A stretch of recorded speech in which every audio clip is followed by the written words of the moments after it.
Passion of Christ అని ఒక cinema వచ్చింది.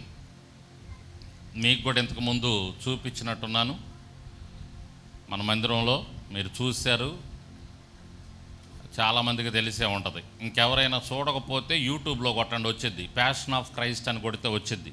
యేసు క్రీస్తు వారు ఏ విధంగా శ్రమలు పడ్డారని ఒక సినిమా తీశారు. మెల్ గిబ్సన్ అనేటటువంటి ఆయన డైరెక్టరు. ఆయనది ఒక స్టోరీలేండి. ఆయన చనిపోదాం అనుకున్న ఆయన ఈ బైబిల్ చదివి, యోహాను సువార్త చదివి, యేసయ్య నందు విశ్వాసం ఉంచి ఆ సినిమా తీశాడు ఆయన డైరెక్టరు. అందులో జిమ్ కవేజల్ అనేటటువంటి ఆయన యేసుక్రీస్తుగా నటించాడు. చాలా బాగా ఉంటుంది ఆ సినిమా. ఎటువంటి వాడికైనా సరే, ఎంతటి కఠిన హృదయుడికైనా సరే హృదయం కరిగిపోద్ది ఆ సినిమా చూస్తే. ప్యాషన్ ఆఫ్ క్రైస్ట్ చాలా మరి ఆ టైంలో యేసయ్య ఎలా బాధపడ్డాడో అలా మరి ఆ మెల్ గిబ్సన్ అనేటటువంటి ఆయన దర్శనాన్ని పొందుకొని ప్రార్థన చేసుకొని దాదాపుగా ఆ విధంగా చూపించడానికి ప్రయత్నం చేశాడు ఆ సినిమాలో. యేసయ్య కష్టం, యేసయ్య పడినటువంటి పాట్లు. ఆ సమయంలో ఆ హీరో నటిస్తూ ఉంటే ఆ హీరోకి రోజుకొచ్చి 10 గంటలు వేసేవాళ్ళంట మేకప్.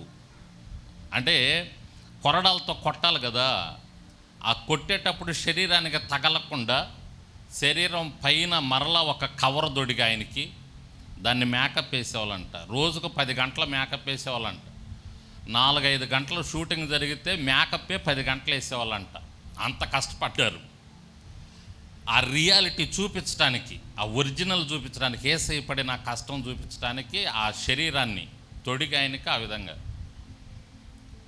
ఆ సారలుగా ఆ శరీరం ఏ విధంగా అయితే కొరడాలు కొడతా ఉంటాయి, చాలా భయంకరమైన కొరడాలతో కొట్టారు యేసయ్యని. అయితే ఆ నటించేటటువంటి అతనికి ఒక్కసారి ఒక కొరడా తగిలిందంట. అది మరి ఆ ప్రాంతంలో ఎందుకు తగిలిందో ఏమో, మరి మేకప్ వేసేవాళ్ళు ఆ ప్రాంతంలో కాస్త మరి చేయలేదో ఏమో, మొత్తానికి ఆ కొరడ లోపలికి వెళ్ళిపోయి జస్ట్ ఒక 4-5 అంగుళాల వరకు చీలిందంట లోపల.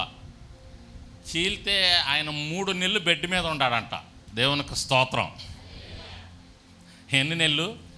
అది ఆ చిన్న దెబ్బకి 3 నెలలు బెడ్ మీద ఉన్నాడంట.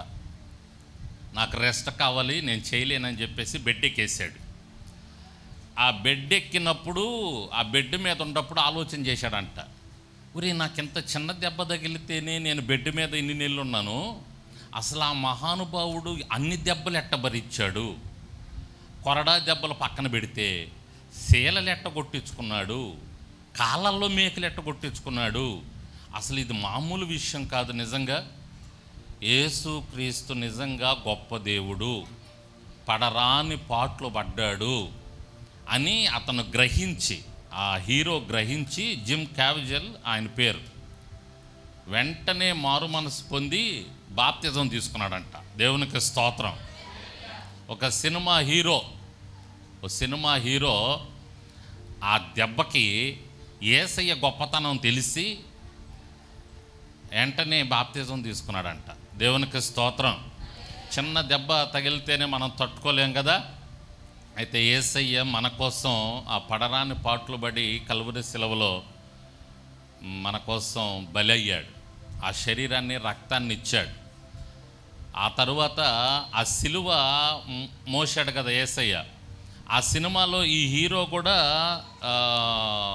సిలువను ఆ హీరో మీద కూడా పెట్టి మోపిచ్చారు.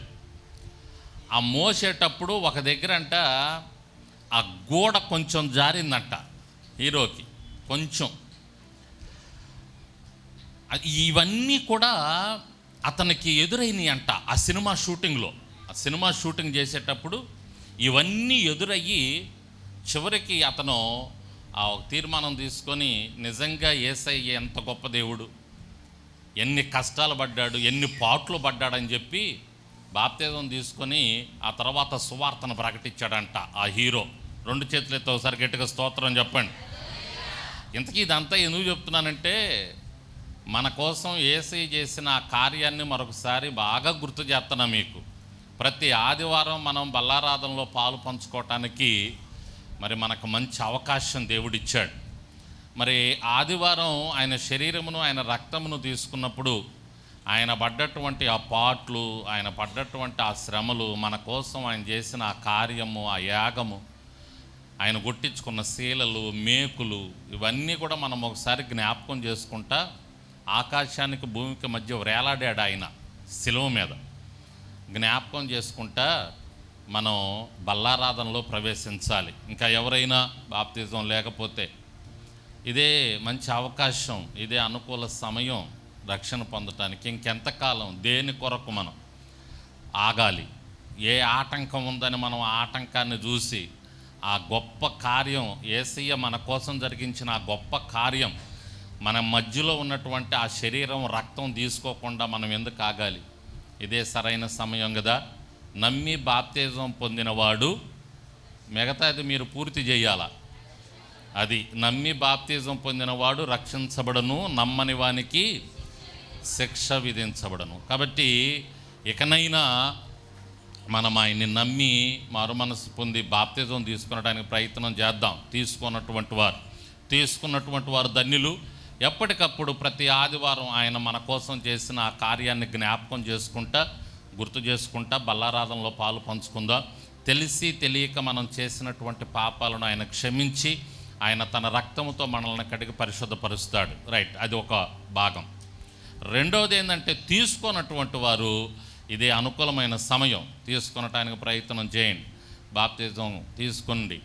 ఇంకా ఏదో ఆటంకాన్ని చూపించి ముందున్న పరిస్థితులను బట్టి ఆలోచన చేసి ఆ గొప్ప యాగాన్ని, ఆ గొప్ప త్యాగాన్ని నిర్లక్ష్యం చేయబాకండి. యేసయ్య మన కొరకు చేసిన ఆ గొప్ప యాగాన్ని, ఆ త్యాగాన్ని నిర్లక్ష్యం చేయబాకండి. ఆయన శరీరాన్ని, ఆయన రక్తాన్ని నిర్లక్ష్యం చేయబాకండి. ఇదిగో మన ముందుంది కాబట్టి ఇదే అనుకూలమైన సమయం, బాప్తిజం తీసుకుందాం. దేవునికి స్తోత్రం చెప్పండి.